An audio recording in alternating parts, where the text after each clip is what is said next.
A'udzubillahi minasyaitonirrajim. Bismillahirrahmanirrahim. Assalamualaikum warahmatullahi wabarakatuh. Kembali lagi bersama Mang Sukir, yang tentunya akan menemani teman-teman semua dengan sebuah kisah-kisah horor dan mistis. Dan untuk cerita kali ini masih melanjutkan cerita yang sebelumnya, yang berjudul Sulastri, gadis yang dibakar hidup-hidup. Cerita ini ditulis oleh Yusni. Dan bagi teman-teman yang ingin membacanya secara langsung, teman-teman bisa langsung cek link yang saya sudah siapkan, ada di deskripsi. Dan tak usah berlama-lama, mari kita ke ceritanya. Selamat mendengarkan. Tubuh Warsi begitu enteng saat Ki Jarot menaikkannya kembali ke atas dipan. Tanpa ampun pria itu memaksakan kehendaknya pada Warsi yang telah kepayahan meronta. Tangis Warsi semakin menjadi. Setiap bagian tubuhnya disentuh oleh orang lain. Tangannya dikunci dan mulutnya dibungkam dengan paksa oleh mulut Ki Jarot. Setelah berhasil menodai wanita yang telah bersuami itu, Ki Jarot menjauh, membebaskan Warsi. "Jahanam kau, Jarot!" umpat Warsi terseduh-seduh.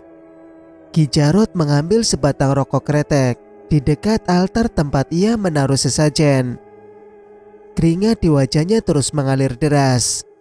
Ia seolah tak peduli dengan umpatan kasar wanita itu. Lagian, hanya mereka berdua di sana. Rumahnya sangat jauh dari pemukiman warga. Rumahnya sangat jauh dari pemukiman warga. Letaknya di tepi hutan. Makanya dengan tanpa rasa takut dan cemas, Ki Jarot bertindak sesuka hati pada Warsi. "Akan kuadukan perbuatanmu pada warga." Warsi meremas kancing kemejanya yang sempat dibuka oleh Ki Jarot. "Katakan saja. Orang akan berbalik menganggapmu sebagai pembawa sial karena telah berzina dengan pria lain di belakang suamimu." Ki Jarot menghembuskan asap terakhir dari rokoknya, lalu membuang putung yang masih panjang itu ke lantai beralas tanah tersebut. Itulah yang membuat Warsi sadar, jika hal ini sampai ke telinga warga, ia akan diusir dari kampung. Meski kenyataannya dialah korban dari kebiadaban pria yang tersenyum puas saat ini. "Kamu akan memiliki anak, Warsi, tapi tidak dengan suamimu yang mandul itu," tambah Ki Jarot lagi. Pernyataan Ki Jarot bak belati menusuk tepat ke jantung Warsi. Mulutnya menganga, mata yang membulat sempurna itu bening bagai kaca, pecah hingga membentuk bulir kecil menghangatkan wajahnya. "Tidak mungkin!" Warsi masih belum percaya akan kenyataan yang ada, bahwa sesungguhnya Abdullah yang mandul. "Apa kamu akan mengatakan pada Abdul yang sebenarnya? Bagaimana kalau kamu hamil nanti? Orang-orang akan mempertanyakan siapa ayah bayi di dalam perutmu itu sebenarnya. Karena mereka semua mengetahui bahwa Abdul mandul dan tidak memiliki anak." Warsi benar-benar merasa telah masuk ke dalam perangkap dukun cabul itu. Dosanya berkali-kali lipat. Sudah berbuat syirik dengan mendatangi dukun, sekarang malah entahlah. "Aku dari dulu sangat menginginkanmu, Warsi. Aku selalu memperhatikanmu dari kejauhan. Jika saja kamu mengetahui hal itu jauh sebelum menikah dengan Abdul, akan kutinggalkan ini semua. Tapi aku harus menurunkan ilmu dari buyutku yang membuat aku menahan segala keinginanku padamu, hasratku, dan semuanya." Warsi bangkit, tatapannya tajam dengan mata merah. Ia dekati Ki Jarot sambil mengepal tangannya. tangannya berhasil mendaratkan tamparan keras ke wajah Ki Jarot hingga berpaling ke samping.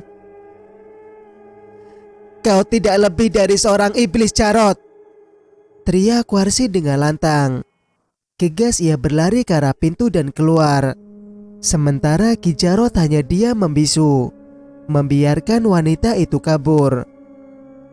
Sejak dulu, dia sudah menaruh hati pada Warsi selama ia bertapa di gunung dan kembali lagi setelah bertahun lamanya mendengar kabar sang pujaan telah dinikahi pria lain. Hancur hati tak terkira. Segala cara ia buat untuk bisa mendekati Warsi. Tak peduli ada suaminya sekalipun. Cinta yang terlalu menggebu berujung nafsu yang ingin dilampiaskan. Dia bisa mendapati tubuh Warsi sekejap, tetapi bukan untuk selamanya. Perasaan itu membuatnya hijrah ke kota agar menjauh dari Warsi. Singkat cerita, Warsi pulang dalam keadaan kacau. Sebisa mungkin ia harus tiba di rumah sebelum Abdul pulang ke rumah melihat keadaannya. Wajahnya sembab mengingat kejadian di rumah Ki Jarot. Ia duduk melamun di meja makan sambil menunggu Abdul pulang dari ladang. "Assalamualaikum," suruh Abdul. Terdengar samar di telinga Warsi. Seruan Abdul terdengar samar di telinga Warsi. Sedikit pun ia tidak bergerak dari kursinya. Hingga akhirnya Abdul masuk tanpa disambut terlebih dahulu seperti sebelumnya. "Warsi, kamu kenapa?" Abdul menyentuh pundak istrinya. Warsi tersentak kaget. Ia menoleh ke belakang dan memandangi suaminya yang kecapean. Lantas Warsi bangkit dan langsung menghambur memeluk suaminya. Ia menangis terseduh-seduh. "Kenapa sih?" tanya sang suami yang heran akan sikap istrinya. Warsi meremas punggung suaminya semakin kuat. Di dalam hati ia menjerit sejadi-jadinya. Dan akhirnya Abdul melepaskan tubuh Warsi darinya, menatap lekat pada sang istri yang menunduk menyeka air mata di pipi. Perlahan tangan Abdul yang sedikit kena lumpur itu mengangkat dagu Warsi agar mau menatap sang suami. Tapi Warsi selalu mengalihkan pandangan. Tak sengaja Abdul melihat bekas luka di kening Warsi. "Kenapa bisa luka begini? Mana sampai bengkak lagi?" seru Abdul sambil menepiskan anak-anak rambut yang sedikit menutupi tonjolan di kening Warsi. Itu aku tidak sengaja menabrak tiang rumah kita yang ada di ruang depan," jawab Warsi beralasan. "Biasanya tak pernah begini. Makanya kalau jalan jangan buru-buru." Abdul mengusap pelan kening istrinya penuh kelembutan. Makin hancurlah hati Warsi melihat sikap suaminya begitu sayang dan perhatian padanya. Jika sampai ia mengatakan bahwa ia telah diperkosa oleh Ki Jarot, mungkin Abdul sangat membencinya lalu meninggalkan dia saat itu juga. "Jadi karena ini kamu menangis?" Warsi terdiam sejenak. Jawaban antara ya dan tidak akan membuat rumah tangganya bertahan atau hancur seketika. "Iya bang." "Hahaha, ada-ada saja kamu, seperti anak kecil. Bilang saja kalau ingin diperhatiin kan." Abdul berkelakar, sementara Warsi mengangguk sambil tersenyum ketir. "Udah, abang kan sangat mencintai kamu, memperhatikan kamu juga," ucap Abdul memeluk istrinya. Warsi mencoba menahan air hangat itu untuk keluar lagi. "Sudah ritual terakhirnya." Warsi mengangguk. Dia mulai bersikap seperti biasa, meski hatinya amat terluka. Singkat cerita, Sudah seharian ini dia muntah-muntah terus. Wajah Warsi kelihatan sangat lesu. Melihat istrinya sakit, Abdul bergegas mengantarkan Warsi ke puskesmas yang berada 3 kilometer dari desa mereka. Warsi dinyatakan hamil 2 bulan oleh bidan yang menanganinya. Serasa mendapatkan rezeki dari langit, Abdul melompat kesenangan. Sementara istrinya dia mematung di tepi ranjang. Akhirnya sayang, kamu hamil juga. Dan kita akan memiliki anak. Abang berjanji akan jadi bapak yang baik. Abdul mengelus perut Warsi yang masih datar. Tak tega melihat suaminya tengah bersukacita atas kehamilannya. Warsi memaksakan senyum, pertanda ia juga ikut bahagia. Lagian, anak yang dikandungnya tak tahu apa-apa soal kejadian itu. Biarlah ia simpan rahasia ini seorang diri, menanggung dosa juga sendiri. Semoga Tuhan mau mengampuni dosanya. Flashback off. Aku minta maaf Warsi. Lagi, Ki Jarot memohon dengan sesungguhkan. Dia rela berlutut di hadapan Warsi sambil mengatup kedua telapak tangannya di dada. Warsi mengabaikan lelaki itu yang tengah meratapi masa lalunya. Ia berjalan ke batu nisan di sebelah makam putrinya. Di sana tertulis nama Abdul bin Haidir, suaminya. Tubuh ringkih Warsi jatuh bersimpuh di atas gundukan tanah merah yang disiram oleh derasnya hujan saat itu. Ia memeluk nisan putih itu sambil tergugu. Maafkan aku, Pak. Maafkan aku karena telah membohongimu selama ini. Husna dan ibunya saling pandang. Mereka yang juga basah kuyup menghampiri Warsi. Terdengar helaan napas dari keduanya dan berusaha membujuk Warsi. Semua sudah berlalu Warsi. Abdul sudah tenang karena berada di samping anaknya, ucap wanita yang lebih muda darinya itu. Tapi Lastri bukanlah putri kandungnya. Aku menyesal memendam rahasia ini sendirian. Andai dia tahu kebenarannya, bahwa anak yang selalu dia sayang, dia cintai, bahkan sampai kematiannya pun memikirkan Lastri. Warsi terisak. Terbesit di dalam hati, jikapun Lastri hidup dan menikah, lalu akan ke siapa nasabnya? Semua juga akan terbongkar suatu saat nanti. Tidak mungkin dia menasabkan sang putri pada Abdul suaminya.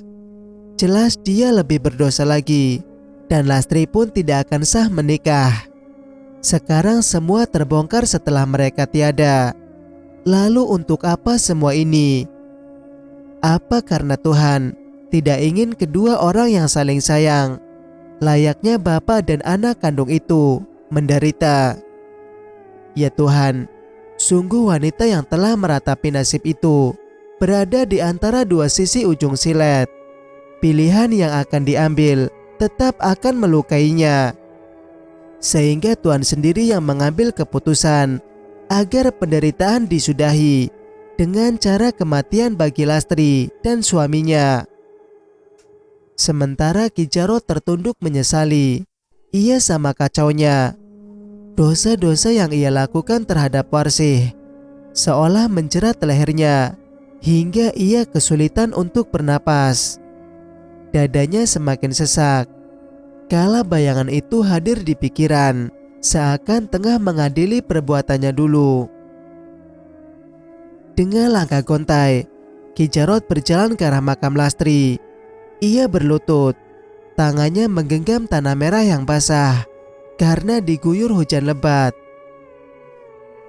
Maafkan aku nak, karena perbuatanku. Kamu yang menanggung semua karmaku. Aku akan menghukum diriku sendiri. Kan ku tebus semua salahku. Ki Jarot menangis sesungguhkan. Melihat tanah anaknya diambil, Warsi tidak sudi. Ia bergerak cepat, menepis kasar tangan Ki Jarot yang menggenggam tanah itu.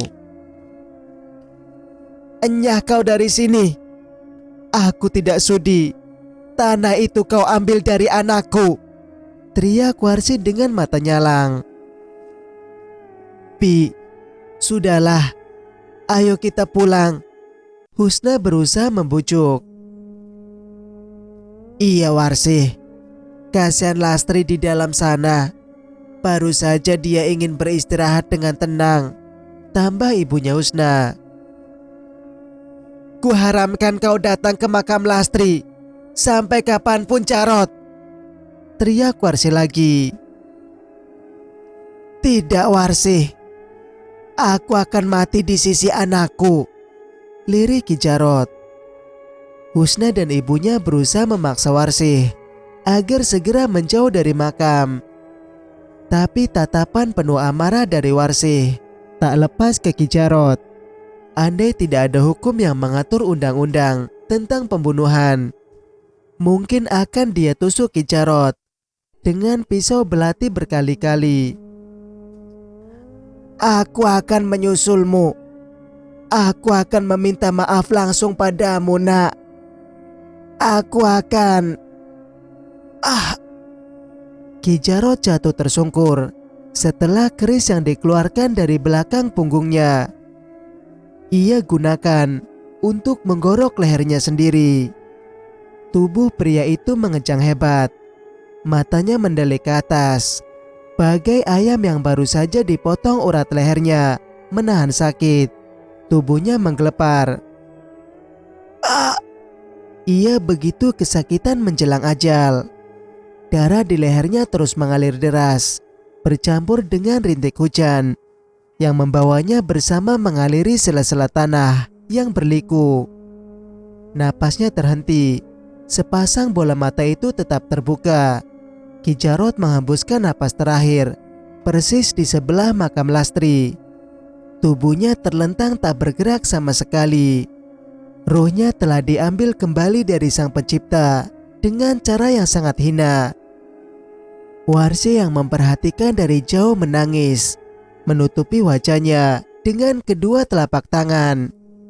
Kematian Ki Jarot sebenarnya bukanlah akhir dari kemarahan, tapi setidaknya pria yang dulu memperkosanya sudah lenyap dari muka bumi.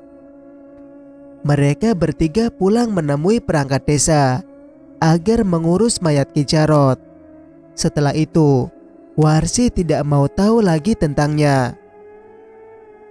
Singkat cerita, kasus atas kematian Sulastri, gadis yang diperkosa dan dibakar hidup-hidup, dianggap gugur karena berdasarkan kewenangan menuntut pidana hapus bila si tertuduh meninggal dunia.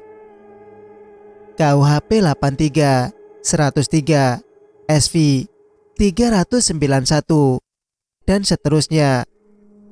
IR 367, dan seterusnya. RBG 681, dan seterusnya. Dengan kata lain, dalam hal pelaku tindak pidana meninggal dunia, maka suatu perkara pidana dinyatakan gugur. Hal ini berarti sebagai ketentuan pasal 77 KUHP di atas, hak menuntut hukum gugur tidak berlaku lagi lantaran si terdakwa meninggal dunia. Apalagi seorang terdakwa meninggal dunia sebelum ada putusan terakhir dari pengadilan, maka hak menuntut dari jaksa penuntut umum gugur. Jika hal ini terjadi dalam taraf pengusutan, penyelidikan, dan atau penyidikan, maka pengusutan itu dihentikan.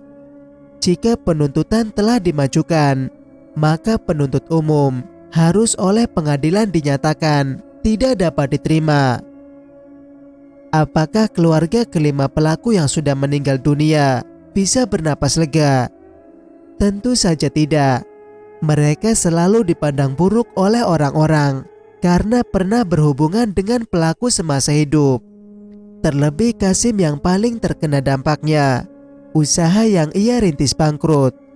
Orang-orang yang dulu selalu menyanjungnya malah menjauh. Ditambah sang istri yang mulai sakit-sakitan.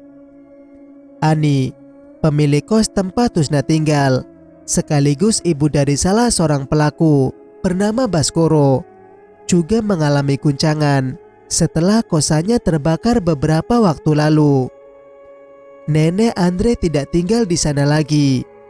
Dia menjual rumahnya dan ikut dengan salah satu anaknya di kota lain, termasuk keluarga Yuda yang memilih pindah karena tak kuat dengan hujatan dari para tetangga. Kasus Sulastri masih sedang hangat dibicarakan oleh seluruh pelosok negeri, terutama atas kematian yang tidak wajar dialami oleh para pelaku. Banyak paranormal yang mencoba mengekspos dan menyangkut pautkan dengan hal-hal mistis, membuat semua keluarga pelaku menutup diri dari semua orang. Husna, hanya dialah saksi hidup yang mengetahui kebenarannya. Semua ia simpan di dalam hati bak bongkahan batu besar, membuat sesak setiap kali mengingat hal mengerikan itu terjadi pada temannya. Kini, tepat 40 hari setelah Lastri dikuburkan dengan layak, Ki Jarot juga telah diurusi jenazahnya oleh warga setempat. Dikuburkan di satu area pemakaman yang sama dengan Lastri dan Abdul. Tidak ada keluarga yang mengurusinya karena diketahui dia memang sebatang kara. Warsi sendirian di rumah sederhana penuh kenangan. Hari-hari ia habiskan dengan lebih mendekatkan diri pada Tuhan. Terkadang ingin pergi sejauh mungkin karena orang-orang terus bergosip tentangnya. Tapi kemana? Ia sudah tidak memiliki siapa-siapa. Tiap kali dia melangkah keluar, orang-orang akan mencibir, mengatainya sebagai peselingkuh karena telah menghasilkan anak haram. Saat itu hujatan orang bagai mata pisau yang menggores kembali luka lama. Maka dari itu juga, dia membuat keputusan untuk hijrah ke kota. Ingin bekerja entah apa saja, asalkan halal. Berniat menghibur hati yang gundah karena kerinduan yang amat dalam. Ya, setidaknya bisa sedikit menyibukkan diri. Di sana, Husna masih tetap bekerja di pabrik yang sama seperti dulu. Tapi dia tinggal di kos yang baru. Letaknya juga agak jauh dari pabrik dan harus menaiki angkutan umum setiap hari. Ia mendengar kabar bahwa manajer di pabrik sedang mencari seorang ART. Tanpa pikir panjang, ia langsung memperkenalkan Warsi pada manajer di pabrik yang kebetulan mencari pembantu di rumahnya, mau ikut tinggal juga di rumah mereka. Pak Kayung bersambut. Warsi langsung menerima pekerjaan itu.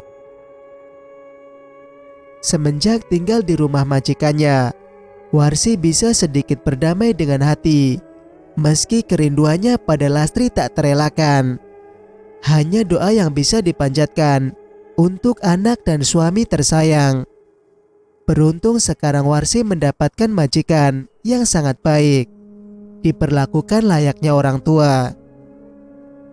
Pekerjaannya hanya membantu istri dari manajer saja di rumah, terkadang mengasuh anak sang majikan. Hingga memasuki usia senja, keluarga tersebut masih mau menampung wanita tua itu, bahkan mengurus Warsi dengan baik, hingga ia menghembuskan napas terakhir akibat menderita jantung kronis. Sebelum ia meninggal, ia sempat memberitahu pada keluarga yang telah menyayanginya itu untuk dimakamkan di kampung halamannya, persis di sebelah makam suaminya.